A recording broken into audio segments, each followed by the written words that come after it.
अर्नब गोस्वामी के बारे में बोलते हैं हर किसी के पास कुछ खूबियाँ होती हैं, तो फिर आपको अर्नब गोस्वामी जी में क्या खूबियाँ नज़र आती हैं या फिर क्या? देखिए, मैं कोई बॉर्नवीटा कॉम्प्लेक्स में नहीं आया हूँ, ठीक है, कंपटीशन में नहीं आया हूँ कि उनकी खूबियाँ बताऊँगा। अच्छा, हमको सिखा रही। ठीक है, तो ये इसको रहने दीजिए, उनमें जब खूबियाँ नज़र आ जाएंगी तो वो भी बता देंगे आपको। पिछले 10 साल में टीवी चैनलों से रिपोर्टिंग ख़त्म कर दी गई है। अब किसी के पास इंफॉर्मेशन नहीं है, सबके पास परसेप्शन है, जो बहुत आसान है करना। एक टाई और एक कोट की ज़रूरत है और रात में 1 घंटा समय की ज़रूरत है। आप इस मुल्क को बिना कुछ किए बर्बाद कर सकते हैं। सही पकड़े हैं।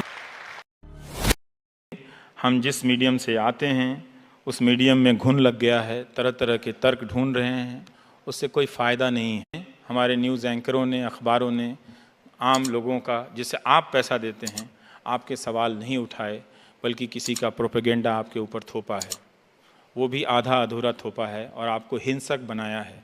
और इस हिंसक बनाने से पहले एक बदलाव ये आया है कि पहले हिंसा के वक्त राजनीतिक दल अपनी भीड़ लेकर आते थे, आज आप भीड़ बन गए हैं। आपको ऑटो मोशन पे डाल दिया गया है। कब आप व्हाट्सएप यूनिवर्सिटी के अफवाहों के ज़रिए एक तीली जलती है और आप खूनी दस्ते में बदल जाते हैं और किसी को घेर कर मार देते हैं।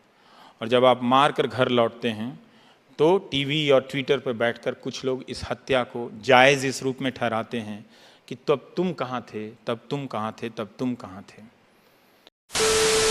ये आज ही ऐसी हत्या तो 84 में भी हुई थी, ऐसी हत्या तो 82 में भी हुई थी, आज आप क्यों कर रहे हैं?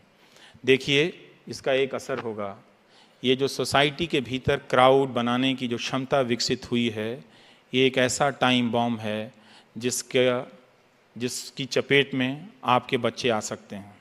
आपको पता भी नहीं चलेगा कि व्हाट्सएप देखते देखते व्हाट्सएप यूनिवर्सिटी का छात्र, आपका बेटा या बेटी, कब किसी का खून करके घर आ गया है।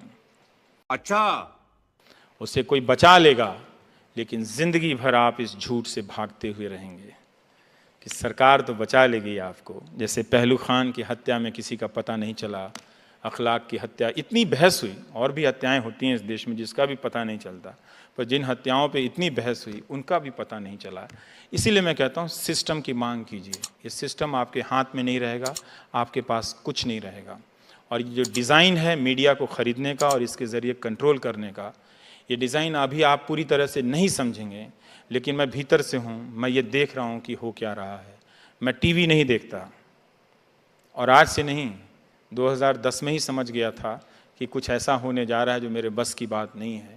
इसलिए कहना शुरू करो। टीवी में काम करते हुए, छोड़ने के बाद नहीं कहा, काम करते हुए लिखा कि टीवी मत देखो, क्योंकि ये टीवी लोकतंत्र का हथियार नहीं है, लोकतंत्र को ख़त्म करने का ज़रिया है। ये जो एंकर है, इसका स्टेक डेमोक्रेसी में नहीं है, इसका स्टेक एक नेता में है, एक नेता के प्रोपेगेंडा में है, और वो आपको झूठे झूठे मसलों में आपको भटका रहा है। आपको मेरी बात अच्छी नहीं लग सकती है, पर याद रखिएगा तो आने वाले समय में जो मैं बोल के जा रहा हूँ उसका हिसाब कर लीजिएगा। Thank you.